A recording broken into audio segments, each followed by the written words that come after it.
기도하겠습니다. 사랑합니다. 축복합니다. 다시 한번요. 참 잘 오셨어요. 네. 이사야는 참 우리가 이제 그 예언서를 구분할 때에 이사야, 또 예레미야, 에스겔, 이것을 우리가 이제 대선지자라고 이야기를 합니다. 그리고 대예언서라고 분류를 해요. 그 양이 참 엄청나죠. 굉장해요. 그래서 이사야는 아시는 대로 전체가 66장으로 되어 있습니다. 굉장히 긴 그런 장입니다. 근데 이제 이 이사야가 예언 활동을 시작한 때는 주전 740년이에요. 740년 히스기야 왕 때 이렇게 이제 예언 활동을 시작하게 되는데, 그 740년 전에 이제 하나님께서 이사야를 통해서 이제 각각의 그와 같은 예언의 말씀을 전해 주십니다. 근데 이제 이사야를 보게 되면 1장부터 39장까지는 거의가 뭐 이제 심판의 말씀입니다. 하나님의 징계의 말씀, 이런 것들이 아주 강하게 나오는 것을 우리가 보게 됩니다. 그래서 이스라엘을 하나님께서 징계하시고 아수르라는 나라를 통해서 징계하셔요. 그 다음에 유다 나라를 하나님께서 바벨론이라고 하는 나라를 통해서 치시고 징계하신다, 이런 말씀이 나옵니다. 그 다음에 애굽도 징계하시고, 그 다음에 뭐 블레셋도 징계하시고, 에돔도 징계하시고, 각각의 그와 같은 열방에 대한 심판의 말씀이 선포되고 있는 것을 보게 됩니다. 근데 이제 40장에 오게 되면 그 내용이 확 바뀌어요. 그래서 심판과 징계와 이런 말씀이 아니고 40장 이후부터는 위로의 말씀이, 그 다음에 소망의 말씀이, 구원의 말씀이, 회복과 치유의 말씀이 전해지게 되는 것을 보게 됩니다. 그래서 이제 학자들은 이것이 이제 이사야서이지만 1장부터 39장까지는 제1 이사야가 기록한 거다, 그렇게 이야기를 해요. 그 다음에 이제 40장부터 66장까지는 제2 이사야가 기록한 거다, 이제 그렇게 이야기를 하지만, 하여튼 우리는 이걸 이제 한 권의 책으로 이렇게 이제 보는 거예요. 근데 그 내용이 40장부터는 아주 확 달라진다. 이제 그걸 여러분들이 이해하시면서 오늘 우리가 이제 이 40장의 말씀을 대하게 되는데, 정말 이 40장부터 하나님의 엄청난 위로의 말씀이, 소망의 말씀이 이사야를 통해서 전해지게 되는 것을 보게 됩니다. 그래서 하나님께서 이사야에게 위로해라, 위로해라, 그리고 하나님의 구원과 치유와 회복의 말씀을 선포해라 하는 것을 말씀하고 있는 것입니다. 특히 하나님께서 이제 바벨론에 끌려갔던 그와 같은 이 유다 이스라엘 백성들이 이제 돌아오게 된다는 거예요. 돌아오는데 하나님께서 엄청난 놀라운 역사를 통해서 이스라엘 백성들을 돌아오게 하신다 라고 하는 것을 말씀합니다. 그래서 참 여기 이 40장 4절 말씀 보게 되면 참 이런 말씀은 정말 굉장한 말씀이에요. 엄청난 말씀이에요. 여기 이렇게 말씀하지요. 골짜기마다, 같이 하겠습니다. 도두어지며. 골짜기 아시잖아요. 골짜기. 산에는 반드시 뭐가 있습니까? 산에는 골짜기가 있어요. 삼각형의 합은 전체가 얼마입니까? 180. 삼각형은 하여튼 무조건 삼각형은 180도야. 그거 다 아시잖아요. 근데 삼각형의 합이 180인 것처럼 산에는 반드시 뭐가 있습니까? 골짜기가 있어요. 골짜기가 있다고요. 근데 여기 말씀 보게 되면 골짜기가 돋워지며, 이 골짜기가 돋워진다는 것은 이거는 골짜기가 메꿔진다는 거예요. 골짜기 중에서도 깊은 골짜기가 있잖아요. 심산유곡이 있잖아요. 근데 그게 다 평탄한 길로 메꿔진다는 거예요. 그 다음에 언덕마다 낮아지고 높은 언덕이 낮아져서 평지가 돼. 그 다음에 고르지 아니한 곳이 평탄하게 되며 험한 곳이 평지가 될 것이며, 이렇게 말씀하고 있는 거예요. 여러분, 이게 사람이 할 수 있습니까? 그 당시에는 무슨 25톤 덤프 트럭이 있어요? 무슨 포크레인이 있습니까? 무슨 불도저가 있습니까? 근데요, 하나님께서 이와 같은 역사를 이루신다는 것입니다. 이거는요, 기적을 베푸신다는 거죠. 하나님이 능력으로 역사하신다는 거죠. 사람이 할 수 없는 그와 같은 길과 방법으로 하나님이 일하신다. 믿으시면 아멘 하시기 바랍니다. 그걸 말씀해 주고 있는 거예요. 굉장한 말씀이죠. 근데 정말 하나님께서 이스라엘을 통해서 예언해 주셨던 그대로 이스라엘 백성들이 바벨론 포로에서 돌아오게 하시는 거예요. 그래서 다시 그들을 하나님의 나라, 하나님의 백성으로 세우시고 회복하시고. 근데 이와 같은 말씀이 이제 이사야 40장에서부터 선포되고 있는 것을 보게 됩니다. 이런 말씀을 읽게 되면 그냥 골짜기가 돋아지고 산마다 언덕마다 낮아지고 고르지 않은 것이 평탄하게 되고 험한 것이 평지가 된대. 그 다음에 여호와의 영광이 나타나서 모든 육체가 보게 된대. 이렇게 그냥 읽고 넘어가면 이 의미와 가치를 모르는 거예요. 야, 정말 하나님이 이런 일들을 이루시는구나, 하나님이 이렇게 역사하시는구나, 이런 말씀을 우리가 잘 대하고 묵상하면서 그 능력의 하나님이 나의 하나님이 되시고 나의 아버지가 되시고, 이 하나님께서 지금도 살아계셔서 나에게 역사하시고 우리 교회에 역사하시고 여러분의 삶 속에 일하신다, 이걸 믿어야 되는 거예요. 이걸 믿게 되면 그 삶이 하나님께서 이스라엘을 통해서 말씀하신 그대로 어떻게 됩니까? 소망을 갖게 되는 거죠. 우리가 사는 세상이 힘든 세상이잖아요. 어려운 세상이잖아요. 여러분들 가운데 힘들고 어렵지 않은 사람이 누가 있습니까? 문제 없는 사람이 누가 있어요? 다 어려워요. 얼굴에 다 그렇게 써져 있어요.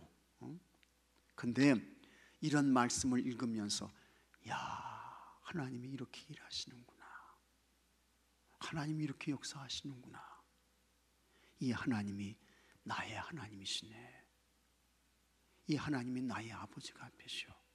이걸 우리가 같이 하겠습니다. 마음으로 믿고, 믿습니까 여러분? 마음으로 믿는 거예요.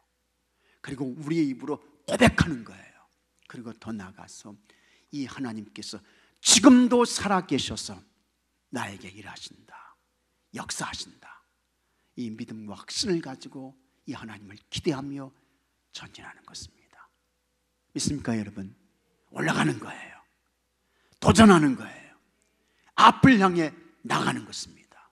그러면 오늘 여러분의 삶에도 이런 역사가, 골짜기가 돋워지고 산마다 언덕마다 낮아지고 고르지 아니한 것이 평탄하게 되고 험한 것이 평지가 되고 여호와의 영광이 나타나서 그 영광을 보게 되고, 이러한 일들이 있게 되는 줄로 믿으시기 바랍니다. 참 귀한 말씀이에요. 너무너무 우리에게 은혜가 되고 감동이 되는 그런 말씀이 이 이사야 40장에 나오게 되는 것입니다. 하나님께서 이사야에게 이런 말씀을 전하면서 이제 이스라엘 백성들, 유다 백성들을 위로해라, 위로해라, 치유와 회복의 말씀을 전해라 라고 하는 것을 말씀해 주고 있는 것이 이사야 40장의 말씀인 것입니다.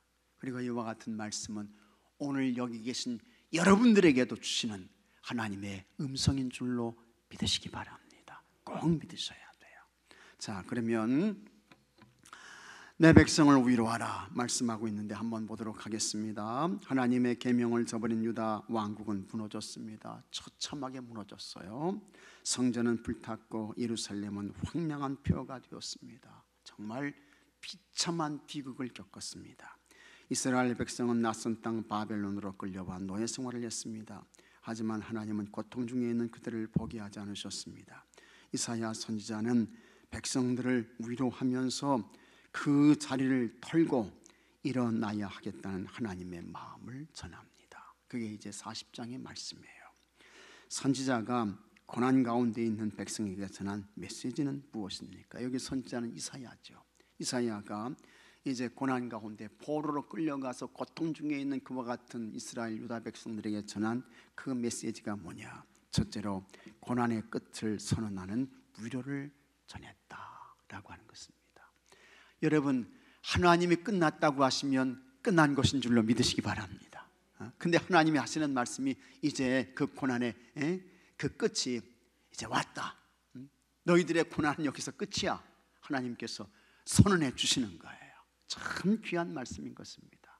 그래서 여러분들도 문제가 있을 때마다, 고통 가운데 있을 때마다, 환난 가운데 있을 때마다 하나님이 찾아오셔서 일하시고 하나님이 끝났다고, 벗어났다고 선언해 주세요. 기도하시기 바랍니다. 하나님이 선언해 주셔야 돼요. 지금 이사야를 통해서 이제 너희들의 고통은 끝났어 선언해 주시는 거예요. 그리고 그 위로를 전하라는 것입니다.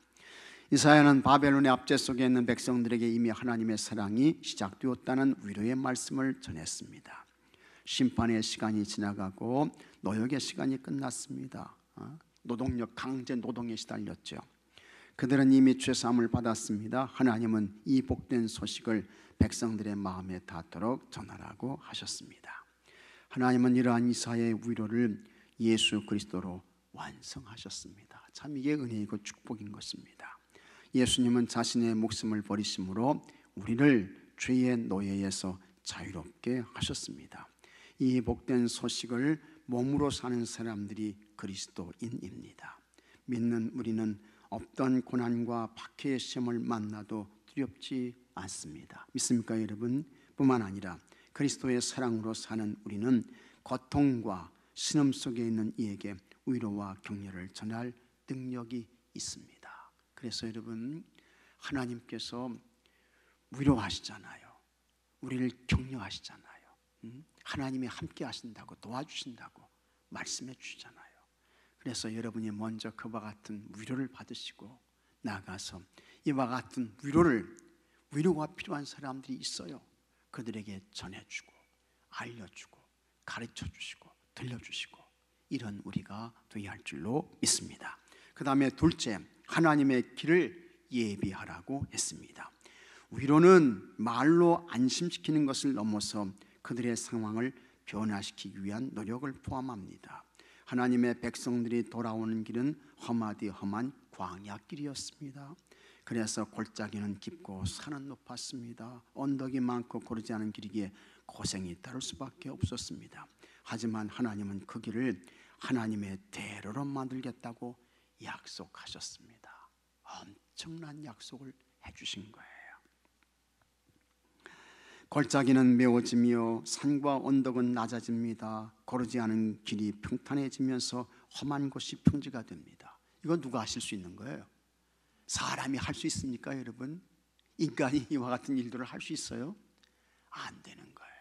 그러나 여러분, 하나님이 하시면 되는 줄로 믿으시기 바랍니다.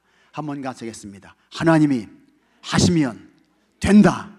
믿습니까 여러분? 하나님이 하시면 되는 거예요.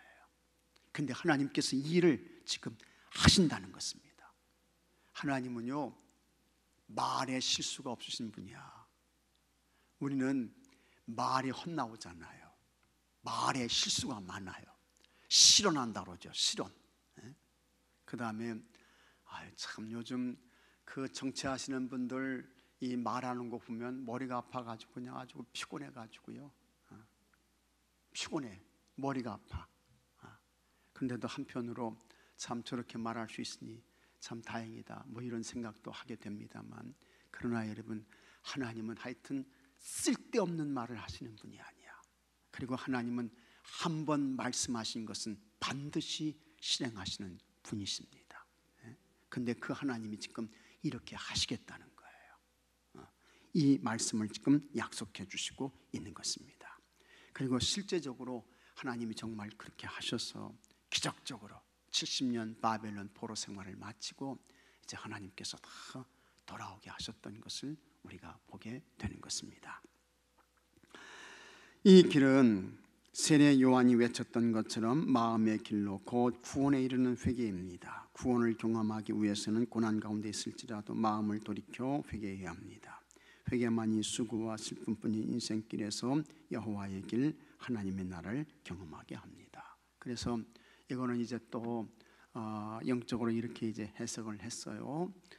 이렇게 이제 골짜기가 메워지고 산과 언덕이 낮아지고 그 다음에 험한 것이 평지가 되고 이렇게 되기 위해서는 우리가 영적으로 어떤 자세와 태도를 가져야 되느냐, 회개하면 하나님께서 이와 같은 은혜를 주신다 라고 하는 것을 말씀하고 있는 것입니다. 어쨌든 중요한 것은 하나님께서 엄청난 일, 사람이 감히 생각하지 못하고 접근할 수 없는, 도전할 수 없는 그와 같은 일들까지도 하나님께서 행하신다 라고 하는 것을 말씀하고 있는 것입니다. 그래서 여러분, 우리의 허물과 죄에 대해서는 회개하면서 하여튼 이와 같은 하나님을 기대하며 이 하나님을 기다리며 나아가시는 여러분들이 되시기를 바랍니다. 그러면 하나님의 때에 하나님께서 우리가 도저히 생각지 못했던 하나님의 방법으로 놀랍게 역사하시는 줄로 믿으시기 바랍니다. 그 다음에 셋째, 최후의 승리자이신 하나님을 바라봐라 라고 하는 것을 말씀하고 있는 것입니다. 그래서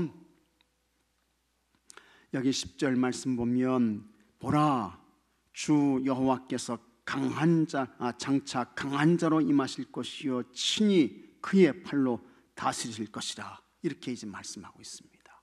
이와 같은 하나님을 어떻게 해요? 바라보라는 거예요. 그러면서 목자같이 양떼를 먹이시며 어린 양들을 그 팔로 모아 품에 품으시고 이런 하나님을 기대하라는 것입니다. 하나님의 말씀은 영원합니다. 바벨론의 위세가 아무리 기세등등해도 들에 불처럼 시드는 존재에 불과합니다. 결국 역사의 최후 승자는 영원한 하나님이십니다. 믿으시면 아멘 하시기 바랍니다. 비록 백성을 잃고 땅을 빼앗겼지만 하나님은 절대로 포기하지 않고 그것을 회복하겠다고 약속하셨습니다. 전에 애굽에서 그러하셨듯이 하나님은 바벨론에서 백성을 해방시키시고 약속의 땅으로 데리고 가실 것입니다. 상급과 보응은 하나님께 있습니다. 어린 양을 돌보는 목자처럼 하나님만이 이스라엘을 먹이시고 품에 안으며 인도하실 수 있습니다. 우리가 높은 산에 올라가서 전할 분도 하나님이고 소리 높여 외치할 대상도 하나님입니다. 고난 가운데서도 하나님을 바라보는 것이 우리의 참된 소망이 되는 줄로 믿습니다. 자, 아름다운 소식을 전하는 사명이 우리에게 있습니다. 최후 승자로 역사의 마지막까지 우리와 함께 하실 분은 하나님 한 분밖에는 없는 것입니다. 인생의 굴곡이 있다 해도 우리의 인생 끝에는 하나님의 대로가 열려 있습니다. 할렐루야. 우리는 이 복된 소식을 외쳐야 합니다. 복된 소식을 외칠 때 현실이 되고 그 말씀이 구원의 길이자 최후 승자의 노래가 될 것입니다. 아멘. 그래서 하여튼 이 엄청난 하나님은 엄청난 분이세요. 하나님은 굉장한 분이세요. 하나님은 대단한 분이세요. 오늘도 이 하나님을 기대하시고 바라보시고 그 다음에 이 하나님을 전하시고 증거하시는 그와 같은 여러분들이 되셔서 정말 여기 바벨론 포로로 끌려갔던 이스라엘 백성들에게 행하셨던 그와 같은 놀라운 일들과 역사와 기사와 표적들이 오늘 여러분들에게도 있게 되기를 주의 이름으로 축복합니다. 자, 묵상 질문. 주님께 받은 위로의 말씀은 무엇입니까? 하나님께서 이스라엘 백성들을 위로하시는데 놀라운 말씀을 하셨어요. 그것이 이제 2절 말씀인데 그 노역의 때가 끝났고 하나님이 선언하시는 거예요. 강제 노동에 시달리는 거 이제 너희들 이제 끝났다.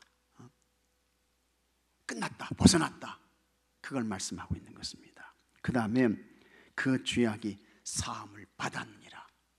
70년 동안 하나님께서 포로로 끌려가서 포로 생활을 함으로 인해서 이제 너희들 다 그 죄악을 사함 받았다. 하나님께서 이렇게 이제 위로의 말씀을 전해주시고 있는 것입니다. 그 다음에 두 번째, 말씀으로 마음이 활짝 열린 경험이 있습니까? 있으시죠? 있어요. 어떤 권사님이 이번 주일에 저한테 메시지를 보내오셨어요. 무슨 메시지를 보내오셨는 거 아니? 목사님, 오늘 설교는 꼭 다 저에게 하신 말씀이었습니다. 그러니까 이분은 하나님 말씀을 통해서 은혜 받은 거예요, 못 받은 거예요? 은혜 받은 거죠. 내가 그분의 무슨 형편과 처지와 상황을 다 아는 거 아닙니다. 몰라요. 그냥 기도하고 말씀 전하는 거예요. 근데 내가 한 이야기가 아니야. 그분이 하신 이야기야. 어쩌면 목사님, 그 말씀이 꼭 저에게 하시는, 다 저에게 주시는 하나님의 말씀인가요? 그렇게 이야기를 하시는 거예요. 이런 경험이 다 여기 계신 여러분들에게도 있죠? 다 있잖아요. 그게 은혜 받은 거예요. 은혜 받은 거라고요. 그와 같은 은혜가 계속 우리에게 쌓여져야 돼요. 축적돼야 돼요. 똑같은 말씀 들어도 아유, 목사님 설교를 어떻게 그렇게 하십니까? 그런 설교는요, 나도 할 수 있습니다. 그러면 저 서울에 있던 어떤 감독님 목사님은 왜 그러셔요? 그러지 마셔요. 이제 그랬다는데 하여튼 여러분, 그러지 마십시오. 그러지 마셔요. 밥 먹을 때에도 기쁘고 감사한 마음으로 먹어야 그게 여러분들에게 좋은 그와 같은 육체의 에너지가 되는 것이지, 아이, 밥이 왜 이 모양이야? 반찬이 왜 이래? 이러시면 그게 여러분의 몸에 도움이 되겠습니까? 체한다고요. 건강하지 않게 되는 거예요. 그래서 하여튼 여러분이 마음의 문을 여셔야 돼. 활짝 마음의 문을 여시고, 오늘도 하나님께서 나에게 찾아오셔서, 같이 하겠습니다. 하나님께서 나에게 찾아오셔서 말씀하시는구나. 믿습니까 여러분? 그렇게 들으셔야 돼요. 그렇게 들으셔야 돼. 그 말씀이 은혜가 되는 거예요. 감동이 되는 거예요. 여러분의 인생의 삶의 답이 되는 거예요. 위로가 되는 거예요. 쉼을 얻게 되는 것입니다. 그 다음에 3번, 복음을 전하지 못하게 하는 걸림돌이 있다면 그것은 무엇입니까? 이렇게 이제 말씀하고 있는데, 여기 이제 그 복음의 말씀을 우리가 이제 전하지 못하게는 걸림돌, 마귀가 움츠러들게 하고, 그 다음에 복음 전하면 저 사람이 나한테 뭐라고 그러지 않을까? 저 사람이 들을까? 뭐 이런 생각, 이거 다 마귀가 넣는 그런 마음이죠. 그 다음에 복음을 부끄러워하는 이와 같은 마음. 내가 이 복음을 부끄러워하지 아니하노니 이 복음은 모든 믿는 자에게 미치는 하나님의 의다. 이와 같은 이 확신이 있어야 되는데 그게 없는 거예요. 두렵고 떨리고 복음을 부끄러워하고 이러면 안 된다 그 말이죠. 담대하셔야 돼요. 자, 삶의 적용. 나의 위로가 필요한 일을 위해 기도한 뒤 구체적으로 도울 방법을 생각하고 실천합시다. 여러분의 위로가 필요한 이들이 있어요. 그래서 하여튼 여러분들은요, 찾아가가지고 그냥 지적질하고 그냥 그러지 마시고요, 위로하셔야 됩니다. 위로하셔야 돼요. 격려하셔야 돼요. 격려하셔야 돼요. 그런 사람들이 있어요. 격려하시고 그런 분들을 위해서 기도하시고 축복하시고 이제 그러셔야 하는 것입니다.